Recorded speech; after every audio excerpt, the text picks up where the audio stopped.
Buenas noches, estamos una vez más. Hoy saludándoles a ustedes el diácono Roberto Polanco, para que podamos juntos vivir esta experiencia que iniciamos hoy de 3 talleres sobre la Iglesia Católica. Y hoy el taller número 1, que es contestando la pregunta, si Jesús fundó una iglesia o no. Es muy importante contestar esta pregunta, porque hay mucha gente que se da la tarea de decir fuera de la iglesia y dentro de ella que Jesús no fundó ninguna iglesia. Y vamos a tomar lecturas bíblicas para que usted fundamente su fe y usted pueda reparar cualquier duda que tenga sobre la fundación de la Iglesia Católica por parte de Jesucristo. Y vamos a ponernos en la presencia de Dios, pidiendo al Espíritu Santo que nos dé sabiduría de lo alto, que abra nuestros oídos, que prepare nuestros corazones para que esta enseñanza dé fruto al 100 por 1. Lo pedimos en el nombre de Jesús, que reina por los siglos de los siglos. Amén. Pues bien, vamos a empezar y aquí en la filmina vamos a ver lo que nos dice sobre la Iglesia Católica. Y en esta filmina muy bonita nos presenta a nosotros la Iglesia Católica establecida en el año 33. Miren acá, año 33, año en que Jesús la fundó. Y el primer taller, que es concepto de iglesia, fundamento y prefiguración. Entonces, vamos a comenzar con la primera filmina, donde dice el concepto de iglesia. La palabra iglesia viene del latín ecclesia, que a su vez viene del griego ecclesia con K. El hebreo existía la palabra quahal, que significa convocatoria y asamblea congregada. Aparece por primera vez en el libro de Deuteronomio, en el 4:10, que dice el Señor a Moisés, reúneme al pueblo para que oiga mis palabras. Está en el 9:10 y en el 18:16, que habla del día de la asamblea. Pues bien, ya la palabra aparece por primera vez de convocar o eclesia. Convocar aparece en Deuteronomio 4:10. Tenemos también que la iglesia fue profetizada en el Antiguo Testamento. Se recuerdan en el taller anterior que hablábamos de la prefiguración y de la profetización que podía haber en el Antiguo Testamento, de algo que pasó en el Nuevo. Pues bien, San Agustín decía que todo lo que contemplas ahora en la iglesia de Cristo, todo lo que ves cumplirse sobre la tierra en nombre de Cristo, fue profetizado hace siglos. Los salvados en el arca de Noé profetizan la futura iglesia. Enoc, Abraham, Jacob, Moisés y otros personajes del Antiguo Testamento son también iglesia. La iglesia es el pueblo de Dios que realiza hoy la vocación universal a que fue llamado el pueblo de Israel.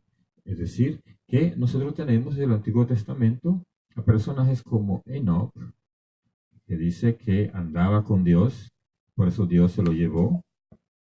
Génesis 5:25. También nos habla de Abraham en el capítulo 12 del Génesis. Nos habla de Jacob. Nos habla de Moisés. Y otros personajes que fueron personajes que siguieron la fe en Dios, que demostraron una fe profunda en el Señor. Por tanto, ellos podemos considerarlos como personajes que prefiguran la iglesia. Bien, la prefiguración de la iglesia en el Antiguo Testamento lo podemos ver desde eh, la prehistórica de Abel, que dice, San Agustín considera a Abel como el comienzo de los hombres que viven según la voluntad de Dios. Numerosos autores cristianos consideran a Abel como justo, mártir y virginal. Pues San Agustín nos presenta a Abel como el comienzo de los hombres que viven según la voluntad de Dios. Y después vemos en Génesis, en el 4:4, vamos a ver a Abel haciendo su ofrenda al Señor. Ofrenda que fue aceptada y por eso su hermano, lleno de rabia y envidia, lo asesinó. Pero Abel se considera como el justo, mártir y virginal. O sea que es uno de los primeros santos, o el primer santo que, que va a la presencia de Dios por su corazón fiel a Dios. Tenemos la fase de preparación, las alianzas. Las alianzas son importantes porque ellas son las que van configurando el pueblo de Dios. Entonces tenemos 3 alianzas. Pero vamos a ver lo que es una alianza. La alianza se funda en la iniciativa de Dios. Dios es el que llama a hacer una alianza. Alianza es un pacto. Y el pacto es algo en que Dios promete algo y el pueblo de Dios hace algo también. Es un regalo al pueblo. Implica una obligación del pueblo y las promesas de Dios. O sea, hay unas promesas de Dios y el pueblo tiene una obligación específica. Pues bien, el amor es la única razón de la alianza y Dios pacta con el pueblo respetando su libertad. Es decir, Dios nos ama y por eso nos llama a una alianza, nos da ese regalo, nos da esa promesa.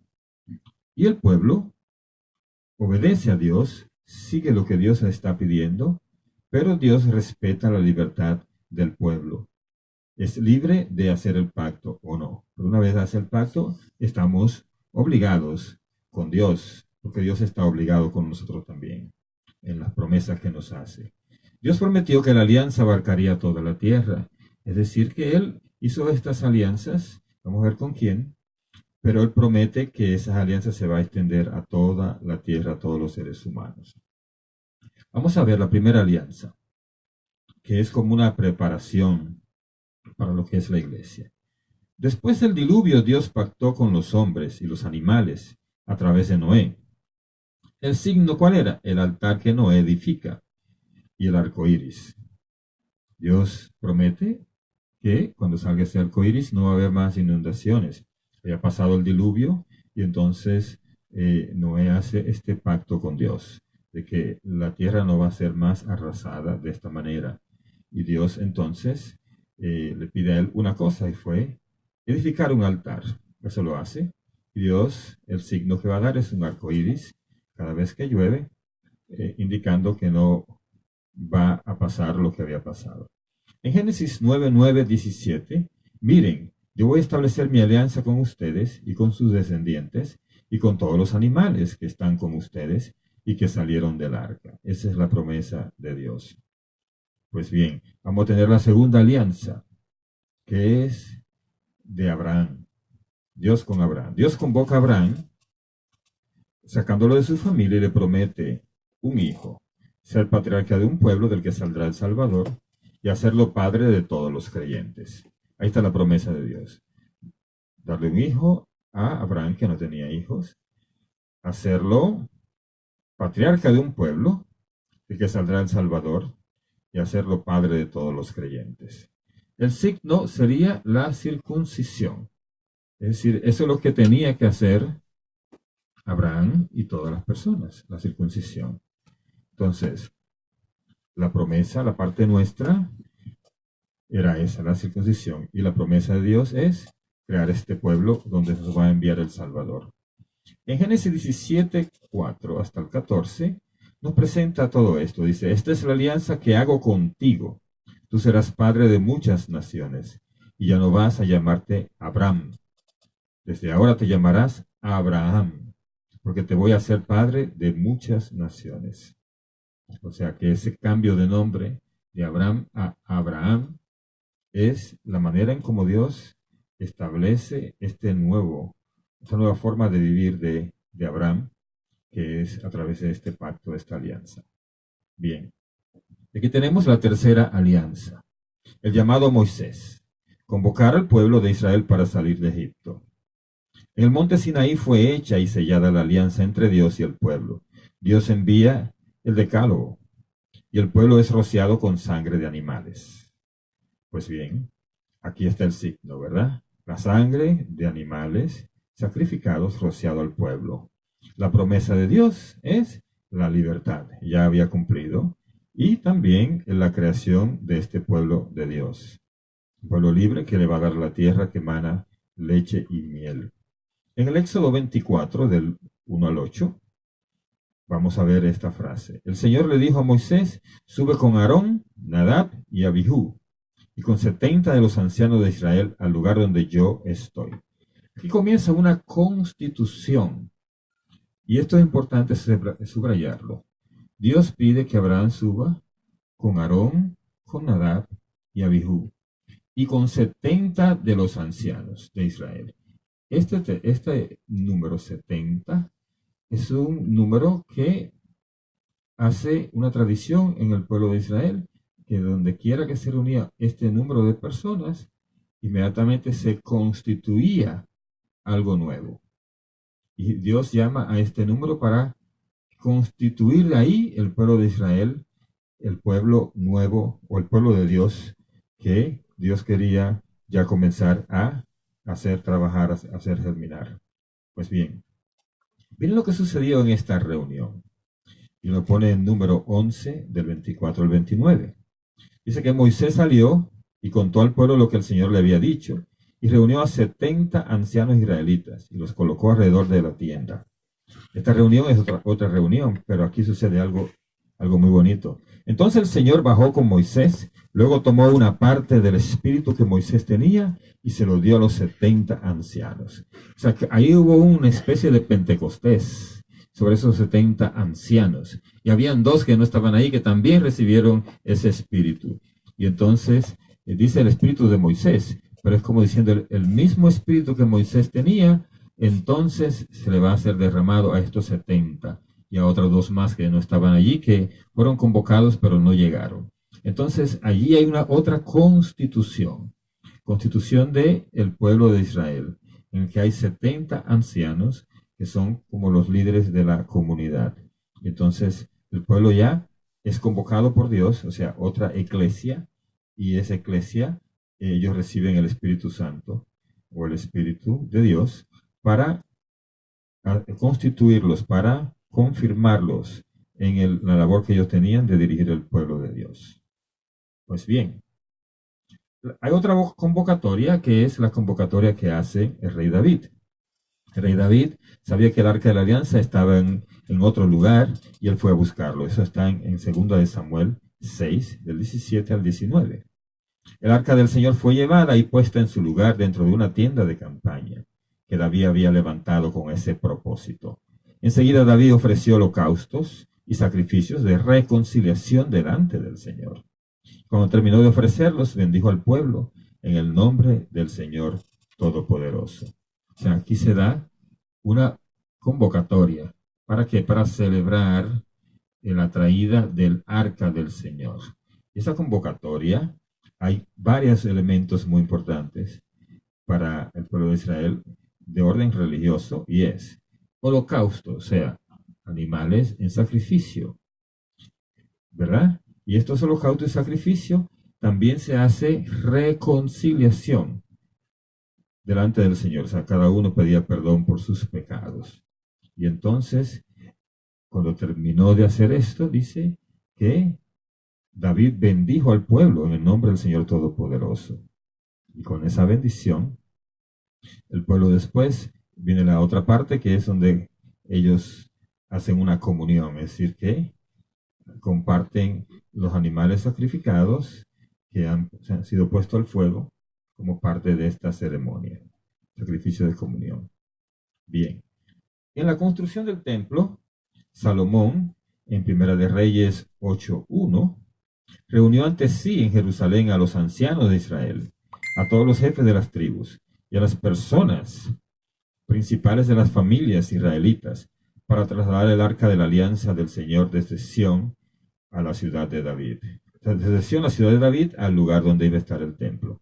Y entonces, que es importante aquí que Salomón convoca a los ancianos de Israel y a los jefes de tribus, a todas las personas principales de las familias israelitas, y ellos juntos trasladan el arca al nuevo templo. Y entonces ahí hay una convocatoria también. Muy bien, todo esto es prefigura de lo que es la convocatoria de la iglesia. Y vamos a ver lo que pasó en Babilonia cuando estaba en el destierro del pueblo de Israel. Babilonia se da en el libro de Baruch 1:3. Dice lo siguiente: Baruch leyó este libro delante de Jeconías, hijo de Joaquín, rey de Judá, y delante de todas las personas que se habían reunido para oírlo.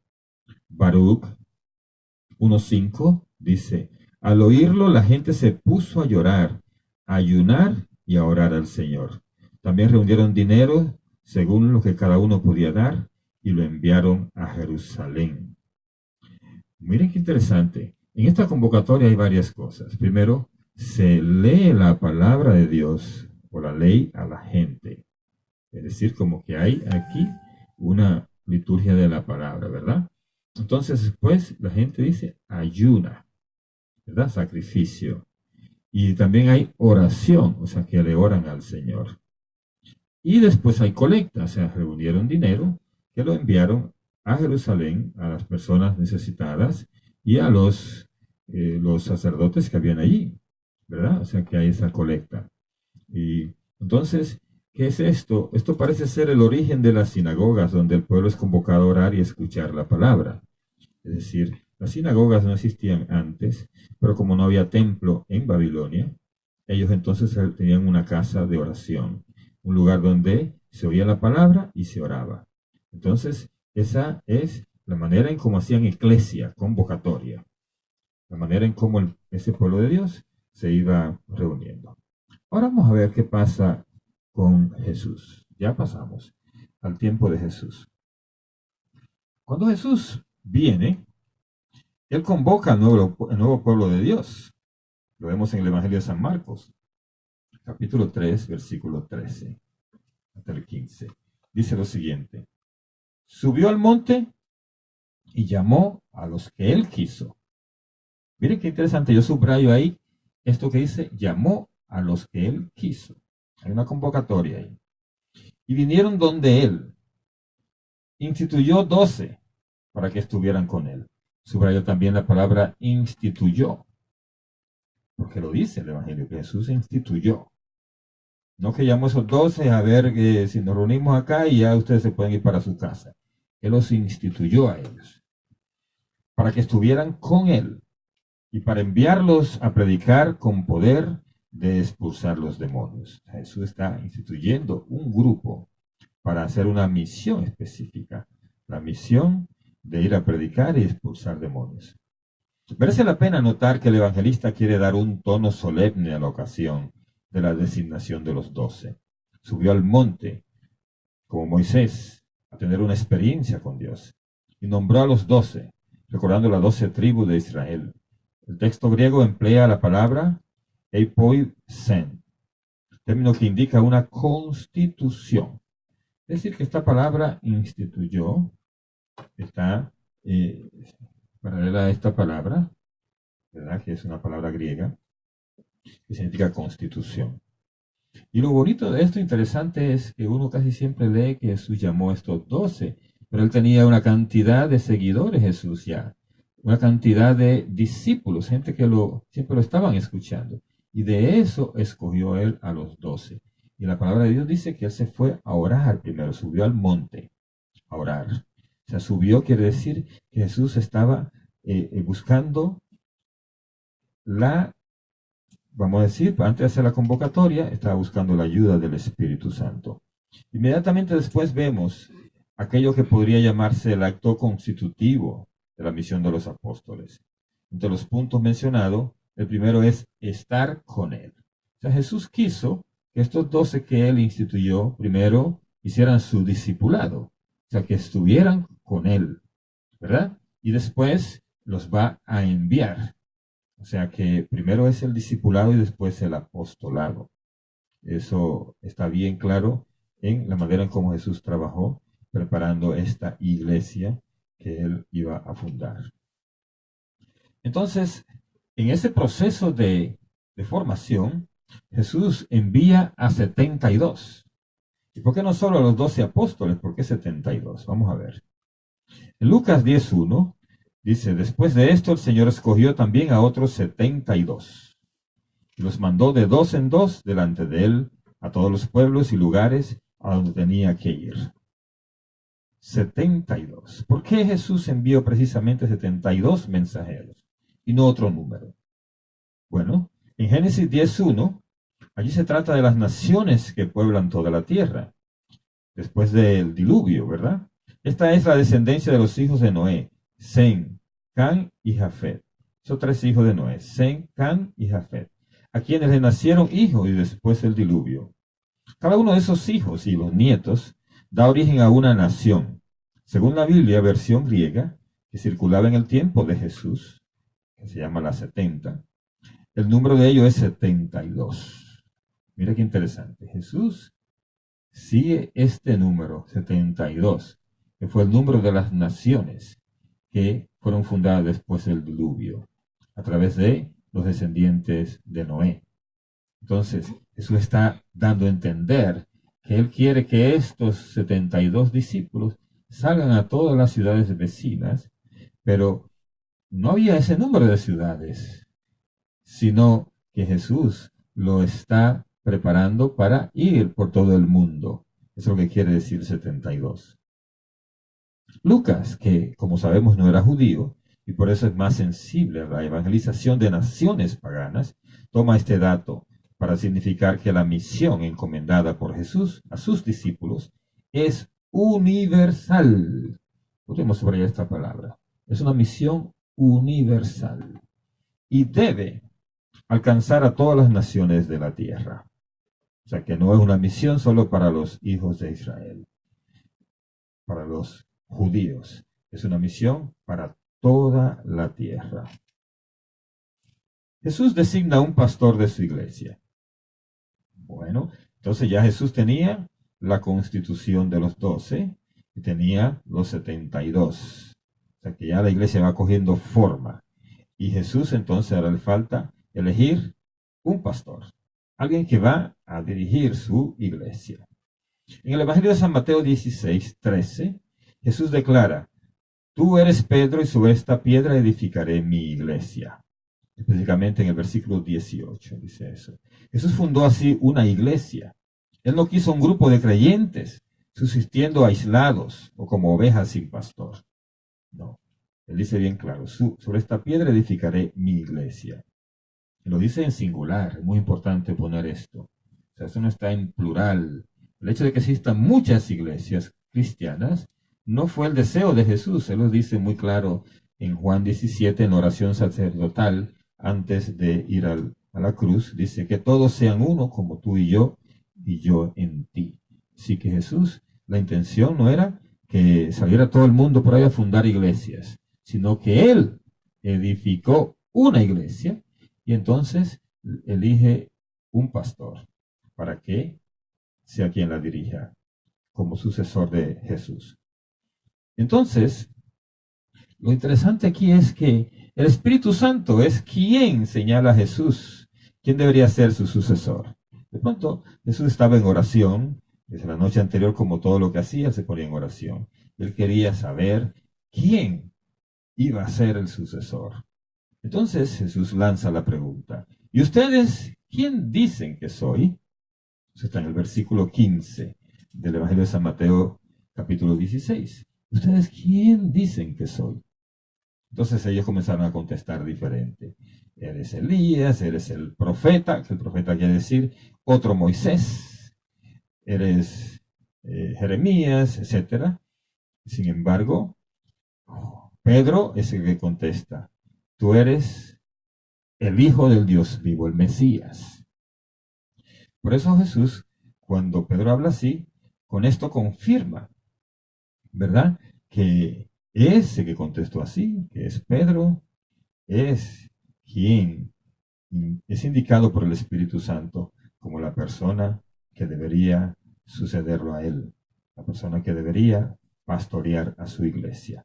Por eso Jesús le dice: esto no lo conociste por medios humanos, sino que te lo reveló mi Padre. O sea que el Espíritu Santo, el Padre había hablado a través del Espíritu Santo a Pedro y le había indicado exactamente quién debería ser el sucesor de Jesucristo. Y ese es Pedro. Por eso Jesús más adelante entonces le contesta así: tú eres Pedro, eres piedra, y eres Pedro, que significa piedra, y sobre esta piedra edificaré mi iglesia. Muy bien. Jesús se dirigió a Simón Bar Jonás, o sea, Simón Bar Jonás, que quiere decir Simón, el hijo de Jonás. Bar significa el hijo de Jonás. Y le cambia el nombre por el de Pedro, o sea, piedra, sobre la que construirá su iglesia. En esto siempre hay una discusión sobre qué significaba eso, Petras, que fue el nombre que Jesús usó, del griego, Petras. ¿Qué quiere decir Pedro? A ver, ¿qué quiere decir Pedro?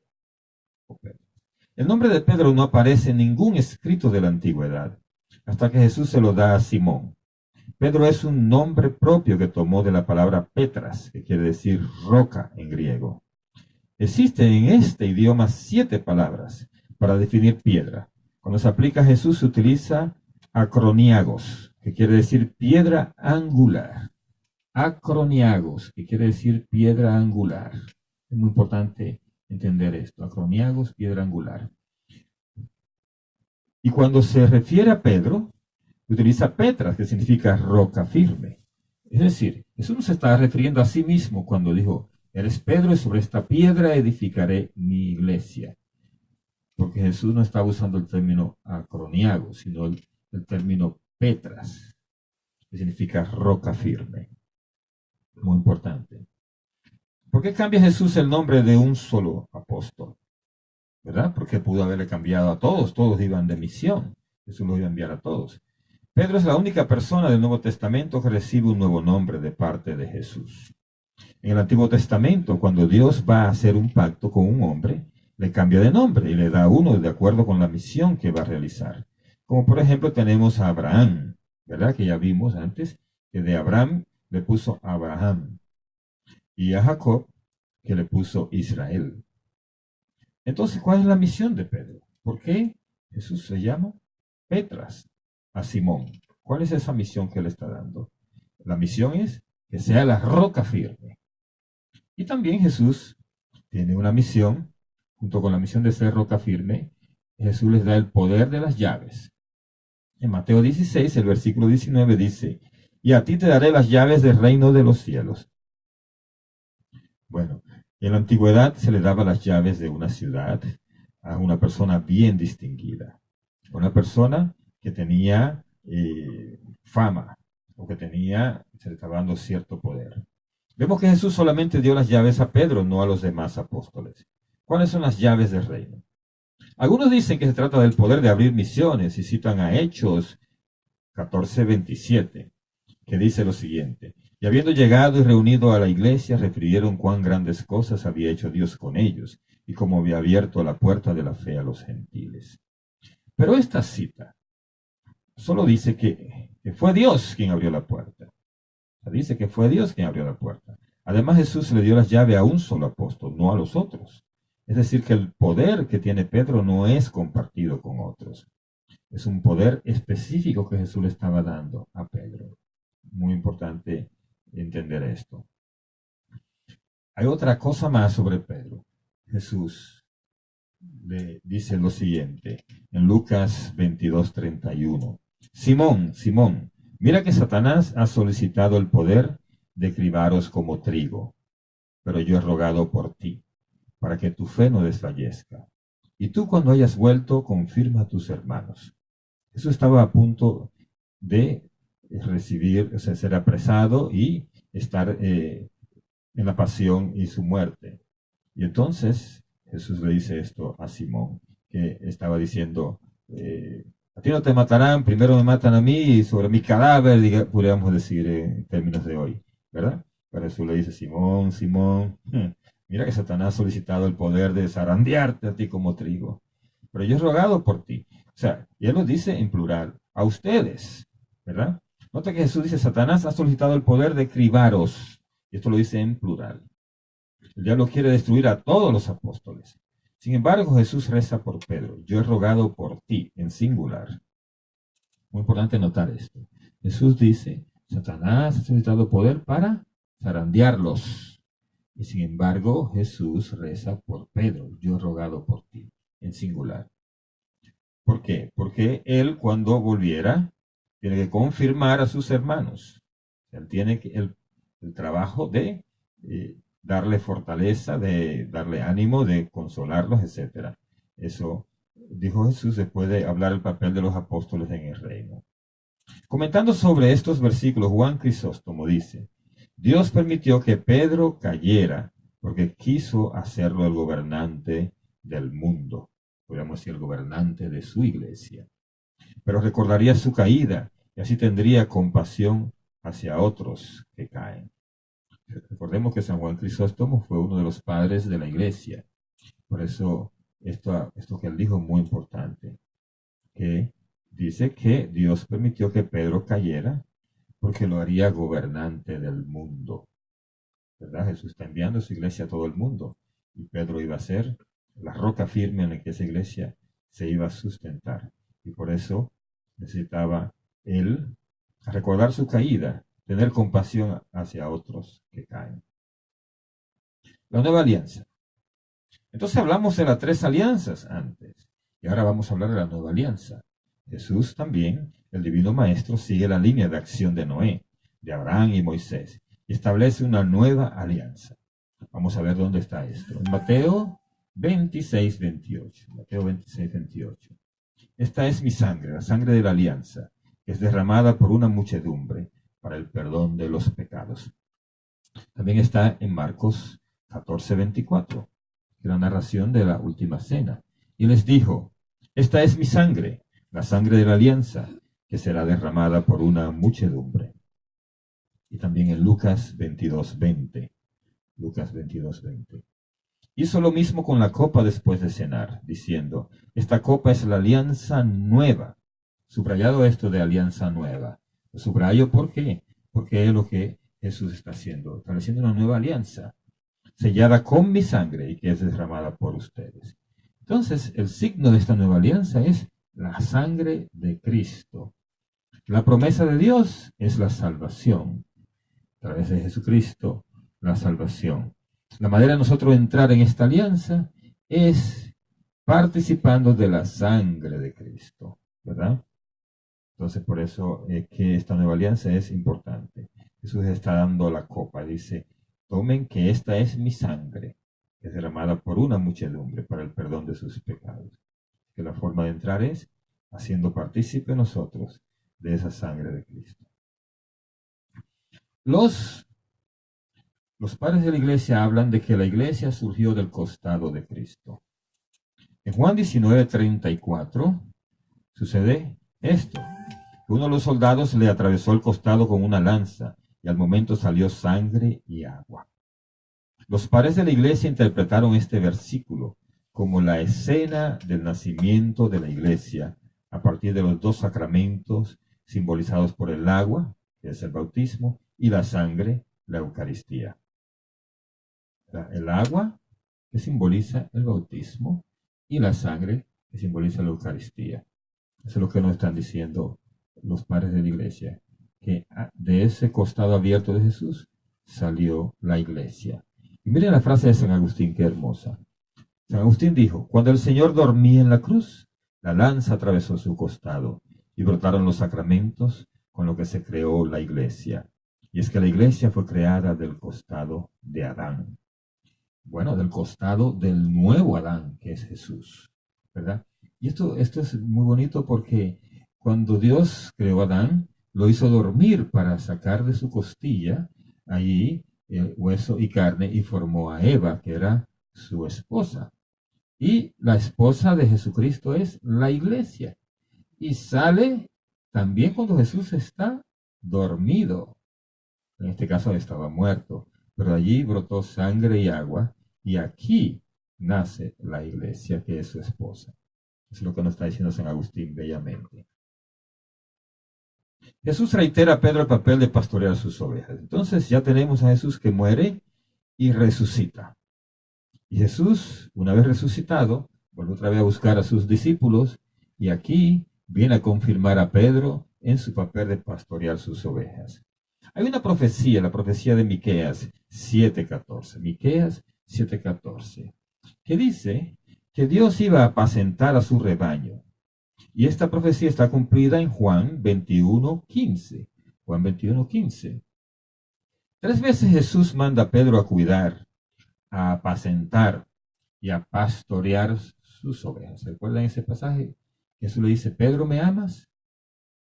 Apacienta mis ovejas. Pedro, ¿me amas? Pastorea mis ovejas. ¿Verdad? Entonces Jesús manda a cuidar sus ovejas.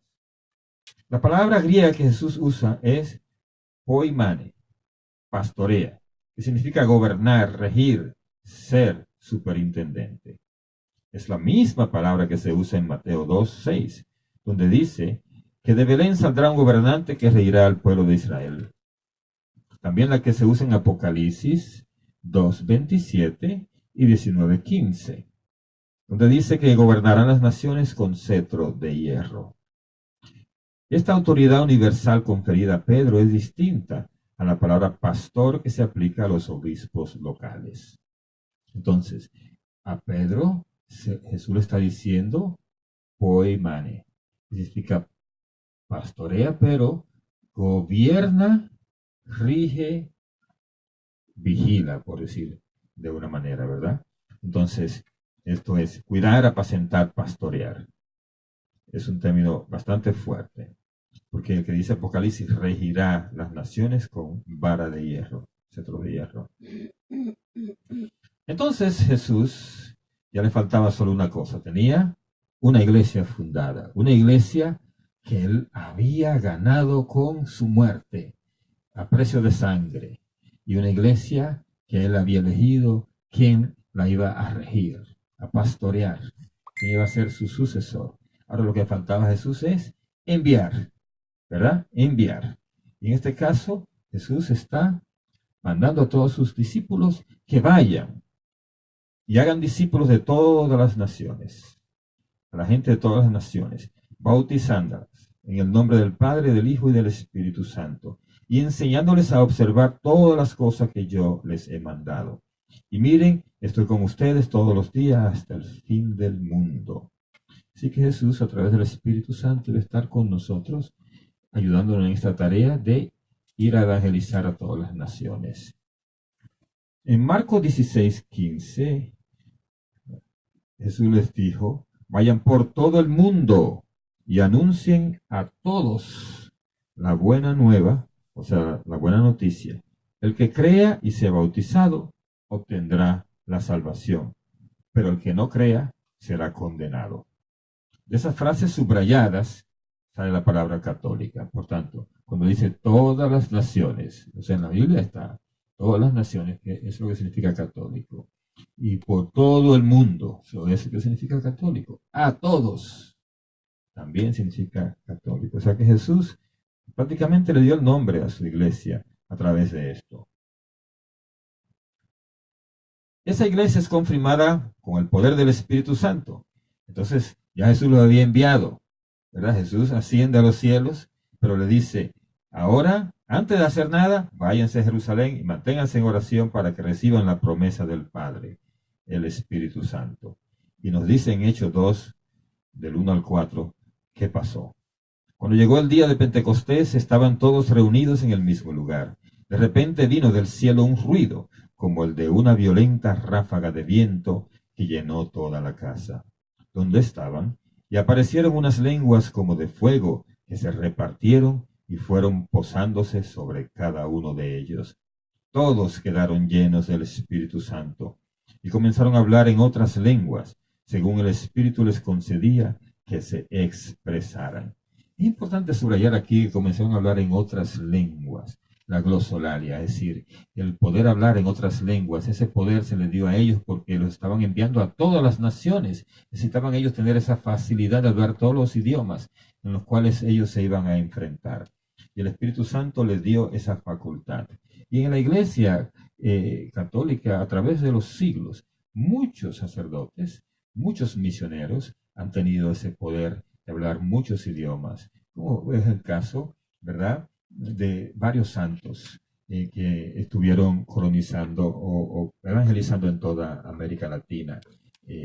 Esos santos tenían ese poder de hablar en otras lenguas. Y eso es lo bonito. Y ellos, en este momento, los apóstoles, después de ese bautismo del Espíritu Santo, salieron fuera y Pedro pronunció un discurso y decían, la gente que estaba allí, que lo entendía en sus diferentes idiomas, ¿verdad? Y ahí había medos, persas, gente de diferentes lugares que habían ido a Jerusalén y lo entendían en sus diferentes idiomas. Por tanto, ese poder, esto es lo que está dando la catolicidad, la universalidad del mensaje de Jesús, que era para todas las naciones. Y eso lo dijo bien claro, vaya, primero empiecen por Jerusalén, después vayan a Samaria y después a todas las naciones. Es decir, que ese fue el mandato. Vamos a ver entonces la filmina que sigue, donde nos presenta la iglesia como sacramento. La palabra sacramento significa signo visible de lo que es invisible. Y esto es importante porque hay gente que cree que la iglesia es invisible, es una manera. No solo nos dicen, Cristo no fundó ninguna iglesia, y cuando se convence de que sí la fundó, dice, sí, la fundó, pero esa iglesia es invisible. No, la iglesia es sacramento. El que es invisible es el Espíritu Santo, que es el alma de la iglesia. Pero la iglesia es sacramento, quiere decir, hace visible lo que es invisible, que es la gracia de Dios trabajando en la humanidad.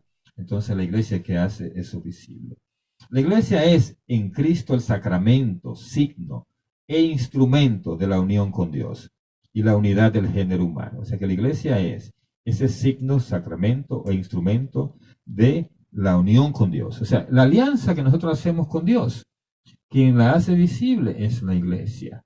Y usted lo sabe a través de qué. Del bautismo y de los sacramentos hacemos esa alianza continuamente, ¿verdad? Y entonces, cuando hacemos esa alianza a través de los sacramentos, es una forma de que la iglesia se hace visible. Cristo resucitado y exaltado convirtió a la iglesia mediante su espíritu en el sacramento global de la salvación a través de la cual él actúa.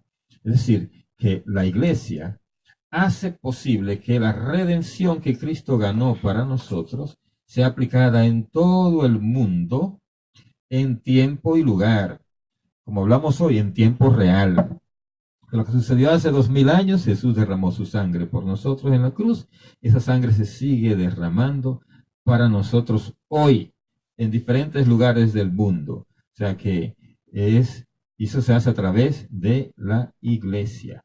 Por eso que dice, Cristo resucitado y exaltado convirtió a la iglesia mediante su espíritu, porque el espíritu es que aplica esa sangre de Cristo hoy a la humanidad, en el sacramento global de la salvación. Para una gente entonces, entrar en la salvación de Cristo, en el pacto, en la alianza que Cristo inauguró, la nueva alianza, es a través de la iglesia, a través de la cual el Espíritu Santo actúa.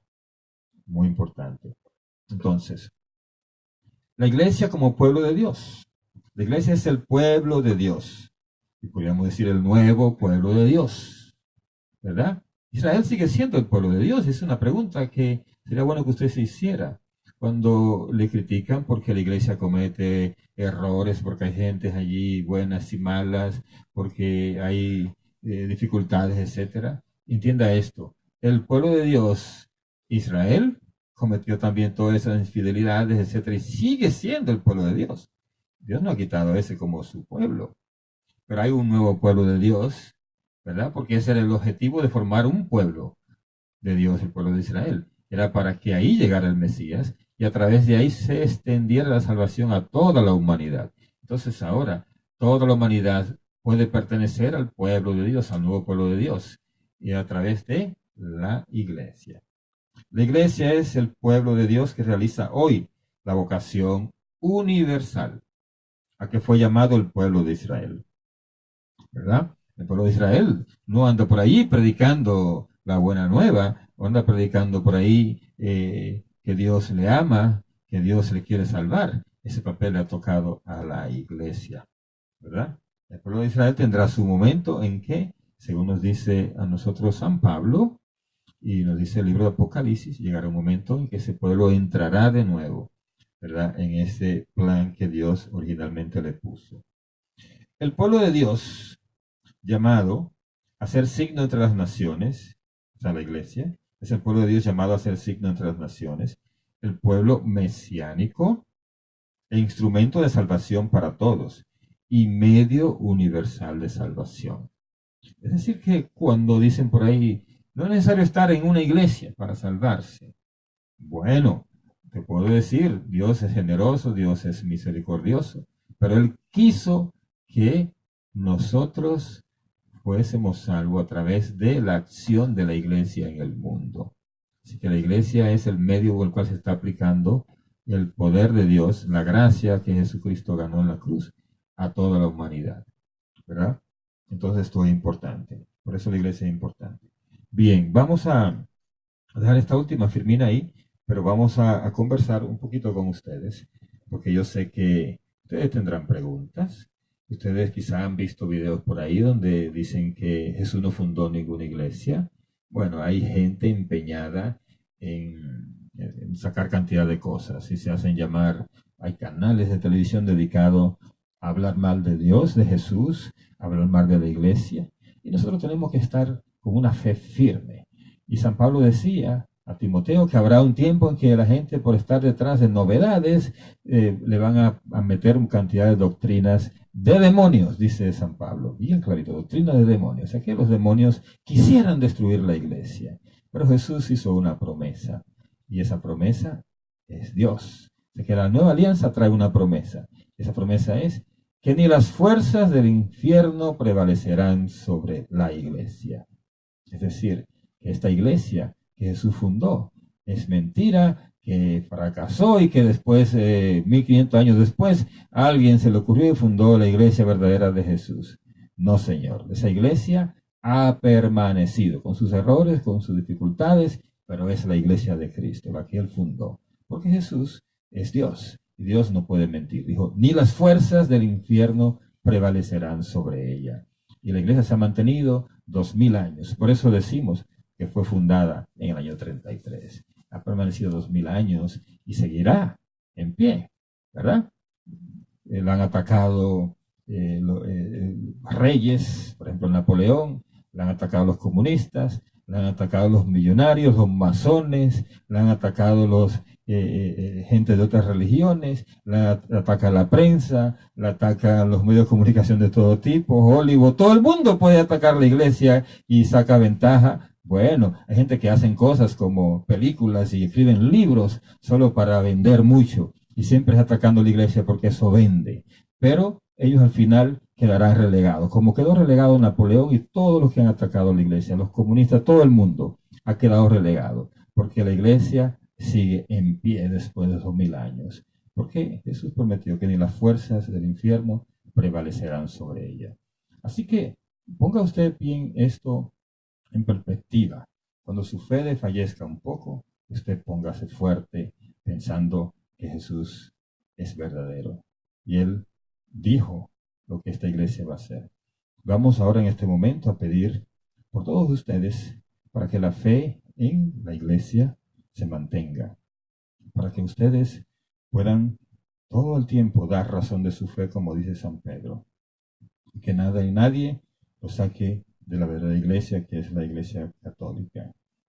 Vamos en oración a pedirle al Señor que nos dé la luz de su Santo Espíritu, para que todos y cada uno de nosotros que hemos estado participando de esta enseñanza, mantengamos la fe firme en el poder de Dios y en la iglesia que Jesucristo fundó.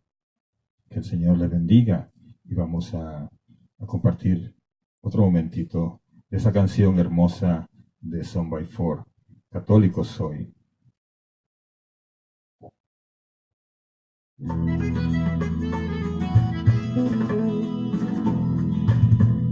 vida misma de nuestros pueblos, ese tesoro que me dejaron los abuelos, será la herencia de mis hijos, mientras en mí resuene el grito, porque yo, católico soy, sacramentos de vela en mano y procesión, del evangelio, la iglesia viva y tradición. Católico soy, de los que viven una eterna Eucaristía. Católico soy, de los que viven bajo el amparo de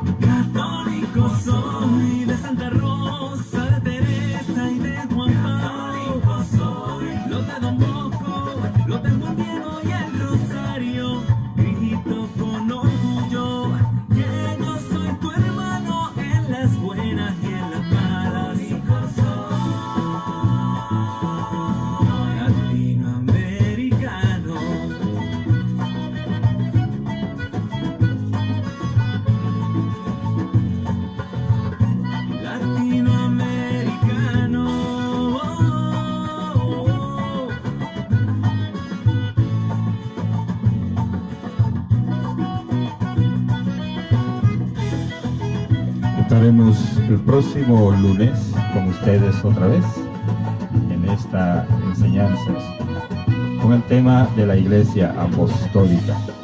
Así que estaremos en sintonía otra vez el próximo lunes a las 8 de la noche. Dios le bendiga en el nombre del Padre, del Hijo y del Espíritu Santo. Amén.